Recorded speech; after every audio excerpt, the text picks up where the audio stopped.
My parents chose my sister over me for a family vacation. She ruined everything, got arrested, and now they finally see the truth. I'm 25, and my younger sister, Nina, who's 18, is, in my opinion, the very definition of evil wrapped up in a human disguise. Over the years, I've done everything I could to get my parents to see the truth, but they never believed me, at least, not until now.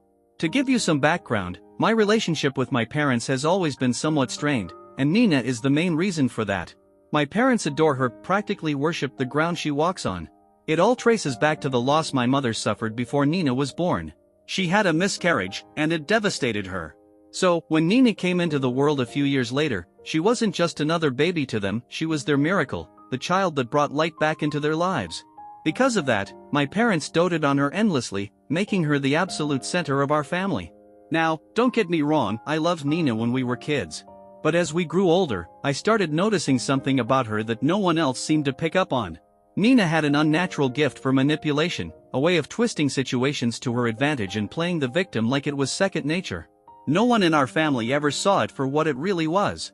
I remember one birthday when my grandparents gifted me an incredible antique pocket watch, a beautiful family heirloom. I was over the moon, especially since my grandmother made it clear it was something special meant just for me. Nina, on the other hand, was visibly jealous. She kept pestering me to let her have it, or at least share it with her. I refused. Obviously, it was a gift given to me on my birthday. She tried getting our parents to intervene, but since it was from our grandparents, they couldn't do much. That night, Nina decided to get revenge in the most disturbing way possible. She knew I was terrified of spiders, so she went out of her way to find one and sneak it into my pillowcase. I didn't realize what she had done until I crawled into bed and felt something moving against my skin. The moment I turned on the light and saw that spider, I screamed so loud my parents came rushing in, worried sick. Nina put on the most convincing act, pretending to be just as shocked as I was. But later, when we were alone, she flashed me this eerie little grin and admitted, without the slightest hint of remorse, that she had done it to teach me a lesson. That was far from the only time she deliberately tried to humiliate me. I had a massive crush on this guy from my class, Garrett, and after mustering the courage to invite him over for a movie night, I was beyond excited. I picked out a dress I thought looked nice and was really hoping to make a good impression. But, of course, Nina had to ruin it. Right when Garrett arrived, she accidentally spilled a full glass of juice all over me and laughed like it was the funniest thing in the world. I was completely mortified and had to run upstairs to change, trying to pretend like I wasn't embarrassed out of my mind. And she didn't stop there. Throughout the entire movie, Nina made sure to stay right there with us, refusing to give us even a moment alone. Then, just as Garrett was about to leave, she smirked and casually told him that he could do much better than me. I could see how uncomfortable he was, and sure enough, he left in a hurry. I was stunned. The sheer cruelty of it, how calculated and effortless it was for her, left me speechless. I tried telling my parents about her behavior time and time again, but they always brushed it off. They told me she was just young, just immature, that she didn't mean any harm. No matter what I said, they refused to see what was right in front of them. Worse, whenever I brought it up, they'd make me out to be the troublemaker instead. Eventually, I gave up even trying. Nina continued to be their golden child, while I always felt like the outsider in my own home. So, I put my energy into something I could control, my studies. I worked hard, got into a good college, and finally had a reason to move out. Being away from home was the best thing that ever happened to me. But every time I came back during school breaks, Nina made sure I knew I wasn't welcome. She refused to acknowledge my presence, ignoring me completely unless it was to interrupt me or make some snide Garrett. At the dinner table, she would avoid sitting next to me, or worse, cut me off mid-sentence if I was talking to our parents. It was obvious she couldn't stand having me back in the house, and she wanted to make sure I felt just as uncomfortable as possible. She even messed with my belongings, pretending she just needed to borrow something, only to end up ruining or losing it. And, of course, when I complained, my parents dismissed it. Instead of holding her accountable, they'd just tell us to get along. After a while, I stopped going home during breaks altogether. I made up excuses to stay with friends and their families instead. My parents didn't seem to care much, chalking it up to me wanting my independence. Nina, on the other hand, never left home. She barely scraped by in high school and didn't have the grades for university, so she ended up going to community college and staying with our parents. Meanwhile, I graduated and landed a solid job at a multinational corporation in San Francisco, a city I genuinely enjoy living in. I keep in touch with my parents here and there, but I rarely visit. And Nina? I cut her out of my life completely. Now, here's where things get interesting. Not long ago, my father suffered a near-fatal heart attack. By some miracle, he survived and was rushed to the hospital in time. The moment my mother called to tell me, I booked the first flight home. No matter what my issues with my family were, this wasn't something I could ignore. After he was discharged, the doctors prescribed him a strict regimen of medications, exercise, the whole 9 yards. And after facing something so life-threatening, my dad had a new outlook on things. He told me he wanted to spend more time together as a family, appreciating what we had while we still could. I got where he was coming from, so I decided to stick around for a little while. My job allows me to work remotely, so it wasn't a problem. But Nina? She hated that I was back. I did my best to keep my distance because, at this point, we were both adults, and I had no desire to get into pointless arguments. But even with that effort, I could tell she was irritated just by my presence. Then, one morning at breakfast, my dad suggested we take a family vacation, something we hadn't done in years. I wasn't entirely on board at first, but I knew how much it meant to him, so I agreed. Nina, of course, looked less than thrilled, but since it was our father's idea, she had no choice but to go along with it. My dad took care of everything, booking the flights, arranging the accommodations, making all the plans. I made sure to request time off work in advance and let my colleagues know I'd be unavailable. For once, I was actually looking forward to spending some real quality time with my parents. I had no idea what I was walking into. When we arrived at the airport, I was hit with a nasty surprise. My flight ticket had been cancelled. I exchanged confused glances with my father, who kept insisting that he had booked and paid for all 4 tickets. But when we checked with the airline, we discovered that out of all the tickets, mine was the only one that had been mysteriously cancelled. As I stood there, trying to process what was happening, I glanced over at Nina. She had that smug, knowing smile on her face, the same expression I had seen countless times before. It was the look she wore when she had successfully pulled off one of her little manipulative stunts. And just like that, it clicked. She had done this.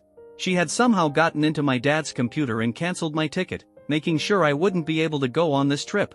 The anger boiled up inside me, and I confronted her right then and there, my voice rising as I called her out. But Nina?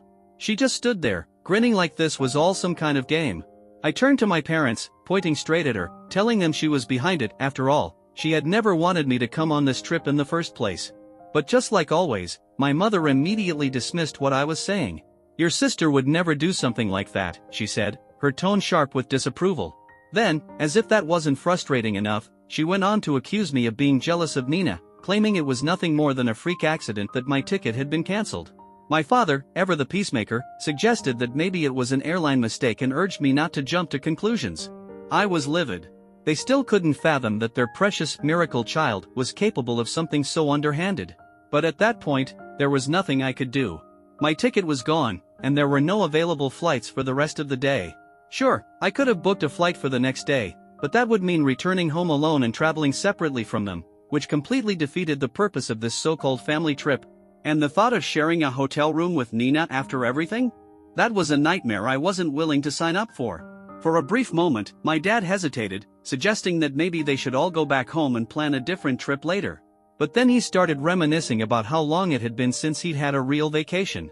My mom quickly agreed, telling me that since I traveled so much for work anyway, missing this one trip wasn't a big deal. Their words stung. It was like they were waiting for me to give them permission to leave me behind.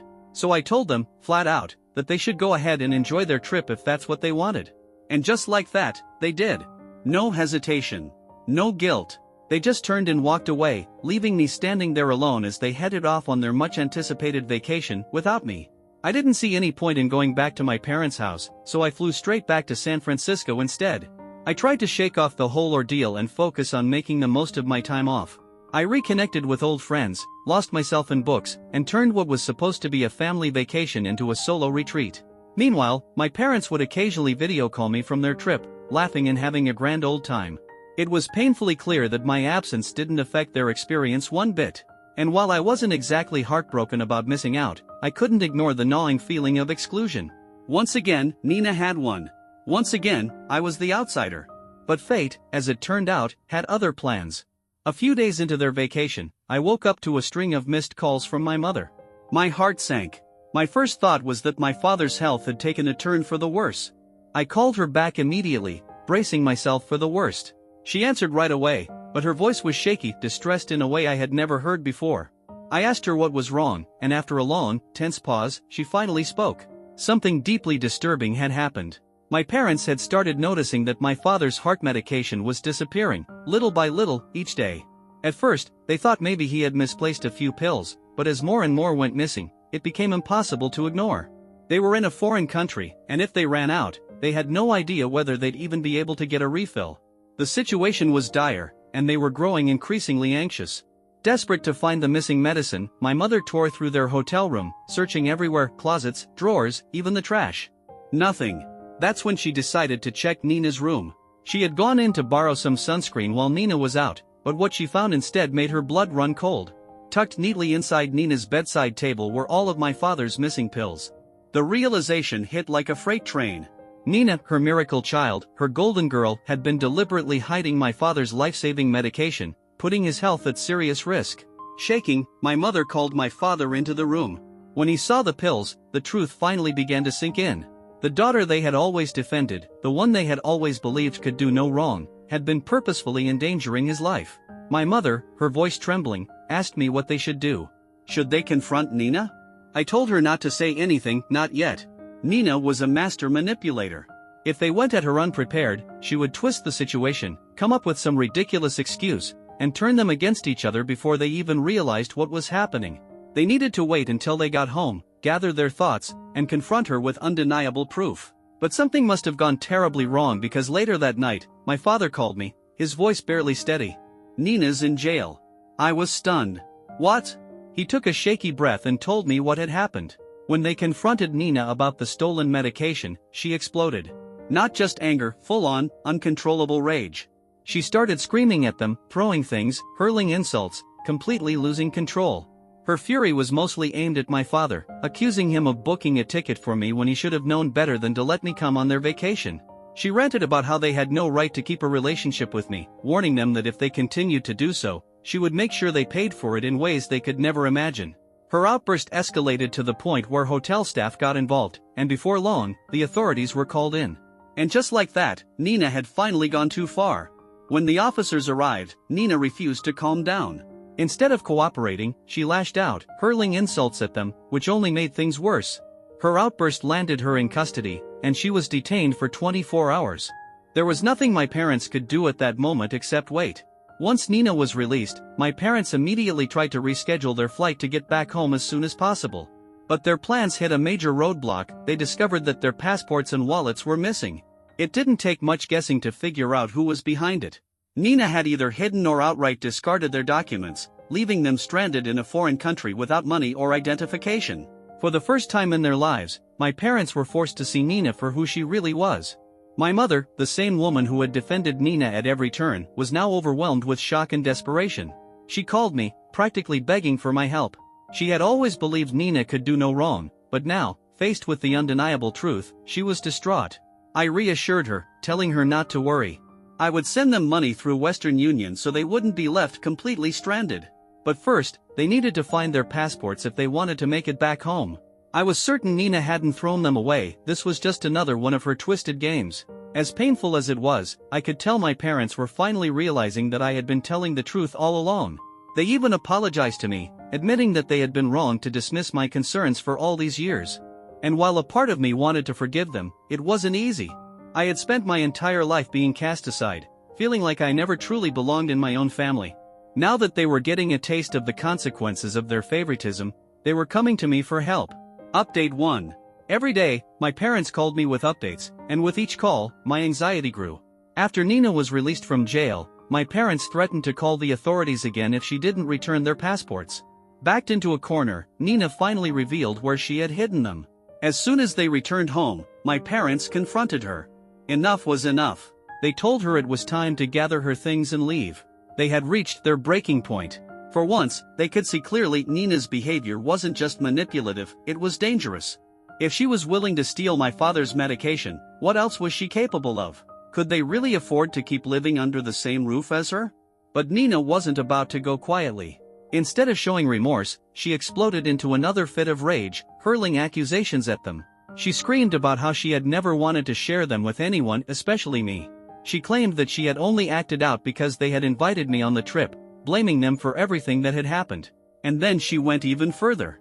Nina demanded that they cut me out of their lives completely. She told them they didn't need me because she was more than enough for both of them. At that moment, I think my parents finally saw the depth of her jealousy. Still, they tried to calm her down, to reason with her. But Nina wasn't done yet. In a desperate attempt to hold on to her control, she threatened to tell everyone that they had neglected and mistreated her as a child. If they forced her to move out, she warned, she would go to the police and make false allegations against them. That was the moment my parents truly understood just how dangerous Nina had become. As respected doctors in our community, the mere thought of false accusations being spread about them sent them into a panic. Nina had always been manipulative, but this was on a whole new level. She wasn't just trying to make their lives miserable, she was threatening to destroy them. Over the next few days, the situation only got worse. Nina became even more aggressive. When she found out that my parents were calling me regularly, she lost it. She stormed through the house, smashing dishes in a blind rage. She started hiding their car keys, making it impossible for them to get to work on time. Then, just tonight, my mother called me in tears. During dinner, Nina had demanded that my mother cook for her. When she refused, exhausted after a long shift at work, Nina went ballistic. She started throwing things, breaking furniture, screaming like a child throwing a tantrum. After that, she retreated to her room and blasted music at full volume, making sure my parents couldn't get a moment of rest. Each call from my mother felt heavier than the last. I had wanted my parents to see Nina's true nature, but now that they finally did, I was genuinely afraid for them. Nina was becoming more and more unhinged, and at this point, I worried she might actually hurt them. I urged my parents to seek legal help. This situation wasn't going to resolve itself. They needed a permanent solution before things escalated even further. Update 2. As many of you probably expected, Nina has finally been arrested. With her behavior spiraling out of control, it was only a matter of time before she crossed a line that couldn't be ignored. And that's exactly what happened. One night, during yet another heated argument, Nina grabbed a knife. That was it. That was the moment my parents realized they were in serious danger. They called the police, terrified for their safety. Officers arrived quickly, and Nina was taken into custody, charged with assault. With Nina finally out of the house, my parents wasted no time in taking the next steps. They consulted a lawyer, who advised them on how to legally evict her from their home. They filed a formal eviction notice, making it clear that she was no longer welcome to live with them. My parents had hoped to avoid pressing charges, not because Nina didn't deserve it, but because they simply wanted her gone. They weren't seeking revenge, they just wanted to put this nightmare behind them and move on with their lives. Now, with the legal process in motion, Nina will finally have to face the consequences of her actions. After Nina was bailed out of jail, my parents wasted no time in handing her a formal notice, making it clear that she had to move out. The notice was backed by all the necessary legal documentation, outlining the reasons for her eviction and giving her a deadline to leave. They had made sure to follow every legal step properly so that Nina couldn't challenge the decision or manipulate the situation to her advantage. Next, they worked with their lawyer to officially begin the eviction process, which meant taking the painful step of filing a lawsuit against their own daughter. It wasn't an easy decision, far from it. My parents felt an overwhelming sense of guilt, sadness, and helplessness, but at the same time, they knew they had no other choice. Nina had become a danger to their safety and well-being, and this was the only way to reclaim their lives. Eventually, the court issued an official order stating that Nina had to leave the house. If she refused to go willingly, my parents would have the legal right to remove her from the property. With the eviction finalized, Nina was set to be out of their home by the following week. For the first time in a long while, my parents could finally breathe again. It had been a grueling road, but they were hopeful that once Nina was gone, they could begin to rebuild their lives in peace. Throughout this ordeal, I stayed in close contact with them, offering my support. After everything they had endured, I wanted to do something to help them heal. So, I invited them to come to San Francisco for a few weeks, to step away from all the chaos, clear their minds, and finally have some much-needed rest. It was also a chance for us to spend some quality time together and begin mending our fractured relationship. Update 3. I've received an overwhelming number of messages and comments from people who have followed this situation, and I've been taking my time reading through them. Many have suggested that Nina might have underlying mental health issues that need to be addressed. The truth is, we've considered that possibility too. However, since she's an adult, we can't force her into any kind of psychiatric evaluation against her will. Given her history of violent outbursts, pushing her too hard might only escalate things further. For now, we're treading carefully, trying to find a way to approach the subject without making things worse. As I mentioned in my last update, my parents flew out to San Francisco and have been staying with me. Last night, as we sat around my small dining table in my apartment, the conversation took a deeply emotional turn. For the first time, my parents truly opened up to me, their voices heavy with regret. My father admitted that he had been blind to Nina's true nature for far too long. He looked at me with guilt in his eyes and confessed that he had never imagined she could turn out this way. My mother, her voice trembling, echoed his words, acknowledging that they had failed me by dismissing my concerns for all these years. Listening to them, I could hear the pain in their voices, the pain of realizing just how much damage had been done, not only to them but to me as well. I told them that while I appreciated their apology, the wounds ran deep. I shared painful memories of the torment I had endured at Nina's hands, things I had never spoken about before. My parents listened in stunned silence, horrified at the extent of what I had gone through alone. They finally understood how their favoritism had clouded their judgment and how much it had cost me. With sincerity in their voices, they once again asked for my forgiveness. It was a bittersweet moment for me. I had waited years to hear those words, to be acknowledged, to finally have my truth validated. While it wasn't the ideal way to mend our relationship, it was a turning point, a long overdue moment of honesty that we all desperately needed. I told them that while I couldn't fully trust them just yet, I was willing to try. We agreed to work through this together, taking it one step at a time. For now, I simply wanted to make the most of our time together while they were here with me. Update 4. As the days passed, my parents and I spent more time exploring the streets of San Francisco, sharing meals, and just enjoying each other's company. Slowly, we began to rebuild what had been lost, something resembling a real family bond. I came to understand that their visit wasn't just about putting physical distance between themselves and Nina, it was about starting over. They wanted to repair what had been broken, and so did I. But the question of Nina still lingered. Right now, she's staying with a friend, but the truth is, we can't just cut her off completely. Despite everything, my parents still feel a deep sense of responsibility for her. As much pain as she's caused, she's still their daughter. And while I personally want nothing to do with her, I understand that they feel an obligation to help her in some way. We've come to terms with the fact that Nina's behavior might not just be willful cruelty, it could be a sign of something deeper. My parents are now open to the idea of getting her evaluated for possible mental health conditions. However, since she's an adult, we can't force her into it. Our only option is to encourage her to seek help voluntarily. My parents plan to reach out to Nina once they return home to see if she's willing to have a discussion. I, on the other hand, have no intention of contacting her. She still harbors a strong grudge against me, and the last thing I want is to set her off again. For my parents' safety, I've advised them to meet with her in a public place, where she'll be forced to keep her emotions in check. At the end of the day, our goal isn't to place blame, it's to try and move forward. To help Nina see things from a different perspective and, most importantly, to let her know that despite everything, we still care.